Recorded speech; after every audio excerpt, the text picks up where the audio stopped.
Hey, I'm Nan Ross and welcome to another video. Today's episode is how to reprogram your mind to unlock fear. Stay tuned. Nan Ross. It's your subconscious Okay, mind. why I sound like a dude? What is your biggest fear? People. In this video, I am going to share with you a personal experience on how I was able to overcome one of my phobias in 4 different techniques. 4 different steps, basically. The first one, how I had to identify the fear. The second step is how I had to face the fear. Third step, how I was able to detach the fearful experience. And the fourth, how I was able to take fearless actions. Everybody has fears, but it's the fears that control us can hold us back from our true potential.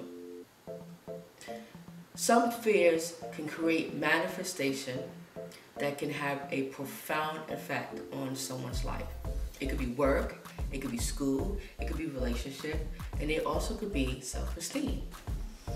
Most of our fears are imaginary. Our mind creates this story, then our emotions act on these scenarios. Woulda, coulda, shoulda scenarios. For example, let's say you had a fear of snakes. You don't see snakes every day. Snake never attacked you because usually snakes run away from humans. So that fear of snakes is just an illusion. However, some fear could be based on a past experience that actually happened in our lives. Or it could be a mixture of imaginary and based on true life experience. Either way, our mind does not know the difference between an experience that has been imagined or an experience that actually happened. As a child, I had a social phobia. I know it's hard to believe, but yes. Social phobia is a chronic fear of other people watching, judging you, the fear of being embarrassed, especially in public. So it was so bad that when I entered elementary school, I didn't talk to anyone. To the point where the teacher would ask me a question, and all I could do is just look at her. The words couldn't come out because I felt like I was frozen. And because I didn't respond to her, she was saying, she went to talk to the psychiatrist, the school psychiatrist. She called my mom and she said, well, apparently Nanine cannot comprehend what I'm saying. So there's a good chance that she might mentally challenged. So they gave me a psychological test and an IQ test, and then their mouth dropped. Usually when we have a fear, when you dissect the fear, especially with this first step, you will realize that you have a main fear that kind of amplifies all the other fears. Does that make sense? Let me give you an example.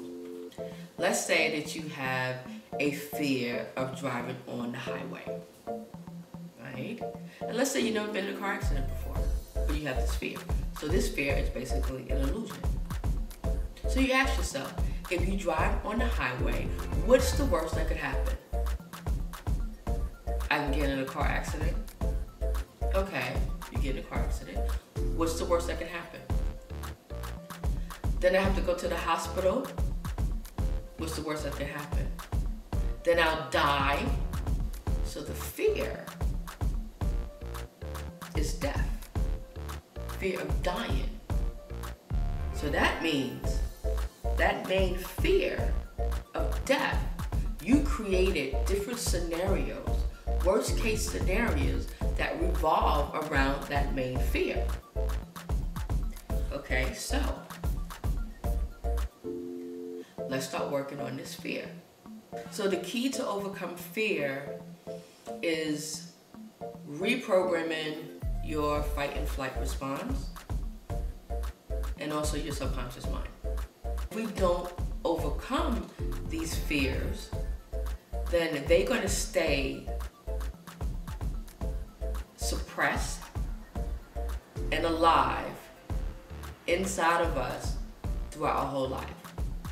So the fact that you might have a fear of driving on a highway is going to prevent you from finding a better job or a better career path, to find the house that you really want to live in. It's going to stop you from, the opportunities to meet people. For each fear that you have, you ask the question, what is the worst thing that could happen? And then I want you to start listing, what is this worst case scenario? And for each worst case scenario, just ask again, what's the worst that could happen? And just keep going and keep going and keep going until you get to the end. And you find out that could be the fear that's holding you back. So technically, we are making this mental movie of this worst case scenario, but we never finish. You notice that? It's like you think of something like, okay, so you're thinking about you driving on the freeway. And let's just say at the end of the day, you was like, I'm afraid of being in a car accident, I'm afraid of dying. So you driving on the freeway, you making this worst case scenario, this image in your head that, okay, you got in a car accident. And then you're like, and you just like come out of it. Like, oh my God, I can't believe I'm thinking about that. I can't believe I'm thinking about that. And then it's like a loop, but it never finishes. It always stops where you get to that panic attack. Then you can't think about it anymore. You don't want to think about it anymore. So basically you're running from your fears. But what if? Now, I am not a psychiatrist. I am not a licensed therapist. I am not a psychologist. So if you have a fear, a chronic fear, and doing this exercise might be a little overwhelming, then don't do it. I need you to consult a professional. Let it ride out to the end.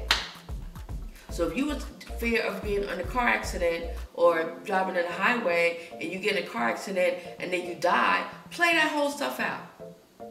Because what's gonna happen is, okay, you played it out, you experienced it, right? So what if you play it again? You play the whole scenario from the beginning to the end. The second or the third time, you may not have that same strong emotion as the first time. So creating a mental movie of you either seeing yourself or being in that situation, in that fearful, seeing yourself experiencing that fearful event. Let it ride out all the way to the end. If it was a true, real experience that happened in the past, ride it all the way out until you got to safety. Because obviously you got to safety. It was fine afterwards, right?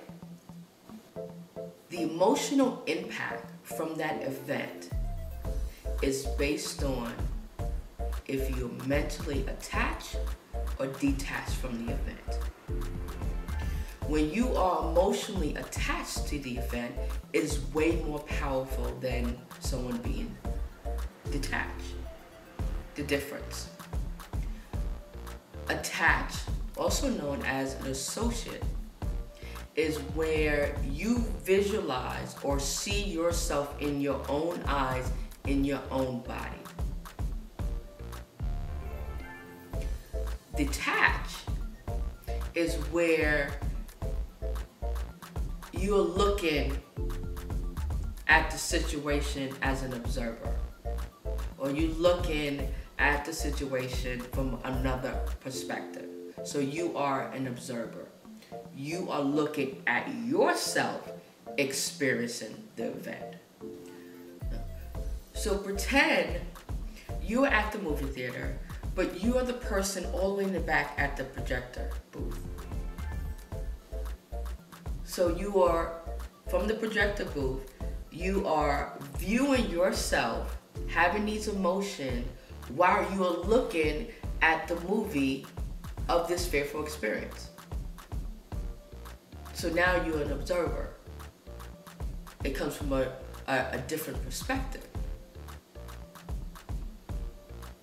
Now you're outside looking in. The emotion would not be so strong.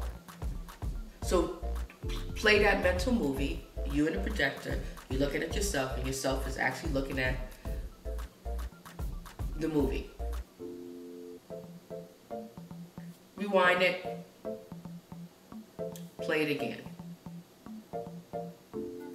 Change it. If the original mental movie was in color, change it to black and white. Fear is only powerful as a representation in our mind. So if our representation has a positive consequences, then the fear becomes powerless. I read that somewhere. I don't remember where I got it from. So, back to this mental movie. Add humor to this fearful event. Add bold colors. Have like music in the background, like lullabies or, some cartoons. Turn the characters into cartoons. I love humor. I love entertaining people. So I changed my mental movie as I opened up the door and there's a crowd of people and I walk in just looking absolutely fabulous. Hair, makeup, just gorgeous. And they just stop and they stare. And I walk in and I start singing and I start dancing. And then all of a sudden they start smiling. They start clapping. Then they're coming up to me and say, "Oh, you're wonderful. Oh, man, that was a beautiful performance. Nan, nan, nan, nan, nan." I turned that negative into positive. And because I was able to do that, it runs into the fourth step. Creating a fearless action plan. As a child, having that social phobia, my mom put me and my twin sister into dance class. So I can be used to being in front of a crowd of people. As I got a little bit older, I still had some fears. I had a fear of actually speaking, doing public speaking. So because I had that fear, hey, I jumped on social media. I started a podcast show. Then I started creating how-to YouTube videos. And that warmed me up for doing speaking engagements at colleges and universities and at high schools. I had the fear, but I didn't allow that fear to control me. Because those steps, those scenarios, it's like, okay, sometimes people can't just go like head first. They gotta gradually work their way up. So, for example, if you're having that fear of driving on the highway, you know what? Get on the highway and just go for one exit. Go 1 or 2 miles just to get on and go 1 or 2 exits, get off. And then you try it again. And then when you feel more comfortable, you can go 4 or 5 exits or 4 or 5 miles and then get off the highway So whenever you feel comfortable, because eventually you get over that fear. And once you get over that fear, then it opens up more doors for opportunities. Because if I still had that fear, that social phobia, then I wouldn't be talking to you right now. And wouldn't that be a shame? Once you realize what other fears that you may have like really suppressed. Just like we mentioned about driving on the highway. You have the fear of driving on the highway. So consciously you say, I have the fear of driving on the highway. But subconsciously it was a fear of death. So once we define what the true fear is, right? We define that. And if we confront that by using, what was the step 2? We confront that, we face that, then, and overcome that fear, then everything else in life will change. Not only the fear that you can get on the highway, to overcome a fear of taking a totally different career path. Overcome a fear of starting your own business. You never know, that deep-rooted fear, once that's been healed and released, will open up doors and your life will change. So those are my 4 tips to unlocking fear by reprogramming your subconscious mind. Let me know what you think. If you have a tip or an experience and how you was able to overcome some of your fears, put it in the comment box. Let me know what you think. Please like, share, or subscribe. And until the next Energy Healing podcast, namaste. Bye.